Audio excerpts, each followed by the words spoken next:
Yes po, magandang araw and welcome muli sa ating video today. So andito tayo sa loob po ng Dolomite Beach ngayong Saturday morning, May 18, 2024. So oras natin alas 7 po ng umaga. Ayan.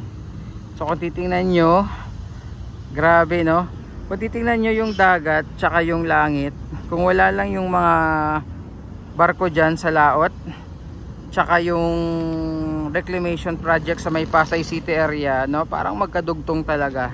Tanyo yung kulay ng dagat at kulay ng kalangitan, para silang magkadugtong. Pero dahil nga dyan sa reclamation at yung mga barko, ayan parang nahati siya. Okay, so check natin yung update ngayong Saturday morning. So medyo mainit na, alas 7 pa lang ng umaga.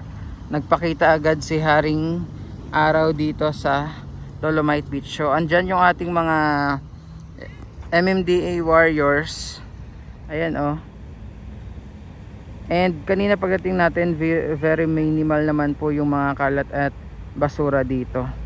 So silipin muna natin yung ating dagat, kung kamusta yung linaw ngayong Sabado po ng umaga. So tingnan nyo yung dagat talaga parang kadugtong nung langit. Yan, grabe. Tingnan nyo naman po walang kakalat-kalat yung dagat, maging yung ating beach area. Konting-konti lang talaga kasi makikita nyo alas 7 pa lang ng umaga halos tapos nang maglinis yung ating MMDA warriors dito. Ito naman yung sa may kabilang side. Ayan. At kung makikita nyo sa ating video, so ito yung pinapasadahan nung heavy equipment every Thursday. Ayan, parang dinaanan ng traktora. Kaya close yung ating Dolomite Beach every Thursday po para dito sa maintenance. Kamusta nga ba yung ating dagat? So hindi na natin alam kung kamusta po yung water quality dito sa Dolomite Beach natin or dito sa entire Manila Baywalk, kasi iba-ibang stations kasi yung kinukuhanan ng water sample dito. So wala na tayong update regarding dyan. So ito yung ating dagat. Ayan. Hindi man sobrang linaw, pero aninag mo pa rin yung yung ilalim ng dagat. Kasi unlike talaga noon before yung rehabilitation, hindi mo maaninag yan dahil sa itim po ng burak. Itim at kapal ng napakabahong burak dito. So dito medyo maliwanag pa, pero pagdating doon medyo madilim na. So ganyan yung, at ayan na naman yung mga isda. Ayan asan na? Ito. Ayan. Kaya may mga pailan-ilang nagtatalo ng mga isda dito habang tayo ay nag-video kanina. At mukhang may dumating pa tayong mga volunteers today. Ayan mga naka kulay orange at mga nakakulay asul. Pero yun nga, dahil wala nang kalat, naubos agad ng ating MMDA. So malamang ito more on simutan na lang ng kalat yung magaganap dito. Ayan. Nakakatuwa kasi may mga nagdadatingan pa rin talaga na mga volunteers ngayon dito po sa Dolomite Beach. So yan yung ating mga volunteers ngayong Saturday morning po dito. Ayan. So pan ko muna yung ating camera para makita nyo po yung ating dagat na talaga namang napakakinis, walang kaalon-alon.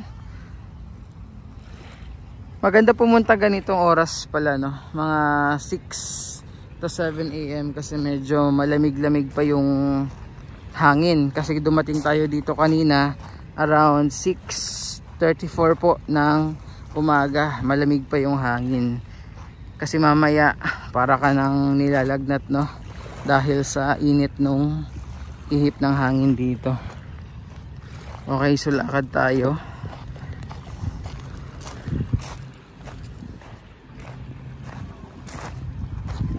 Malamig pa rin naman kahit na alas 7 na. Yun nga lang, medyo masakit na rin sa balat ng konti. Konti pa lang naman yung init. Ayan. So more on simutan yung magaganap ngayon dito, no? Sa mga volunteers natin today.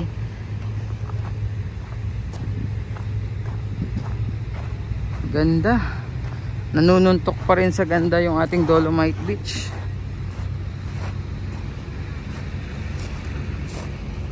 Ayan. So kung maalala nyo, no, noong 2020, nung nagsisimula pa lang magtambak ng buhangin dito, ang sabi ay isang bagyo lang daw, lusaw na yan. Fast forward 2024, ayan, andito pa rin, okay na okay. At napapasyalan ng mga kababayan natin dito, no, na galing sa iba't ibang lugar dito sa Pilipinas, hindi lang mga Pinoy, no, kundi mga iba't ibang lahi. At andito na naman yung mga isda. Parang mas dumami eh. Tingnan nyo naman, ayan, oh.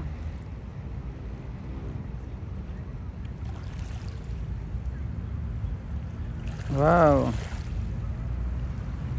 Na-miss ko itong mga mga eksena ng mga isda dito.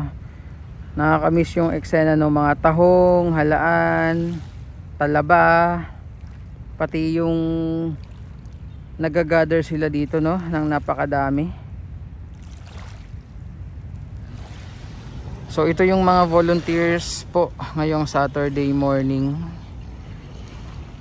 And mga nakakulay orange at asul.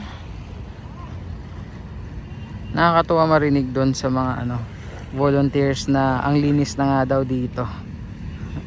So naririnig natin, no, yung mga kwentuhan nila from here sa ating pwesto. And again, grabe ganda talaga ng dagat, oh. No, mas malinaw siya na umaraw lalo. Unlike kanina na wala pang masyadong init, no, hindi ganito kalinaw. Ganda.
Yan, zoom out natin yung camera.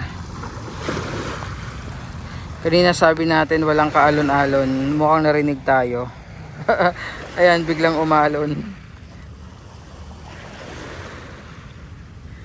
Grabe ganda ng dagat, oh.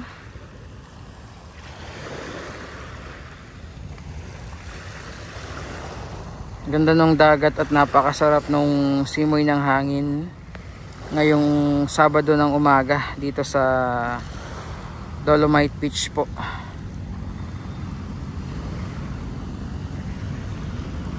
Yan, sa mga hindi pa po nakapasyal, pasyal kayo dito everyday except Thursday lang po, no, dahil maintenance day. And yan po muna yung ating update.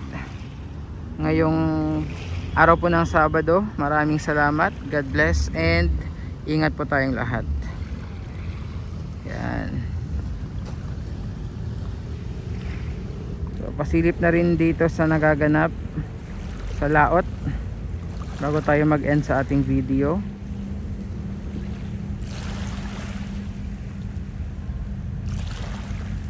Syempre itong reclamation project.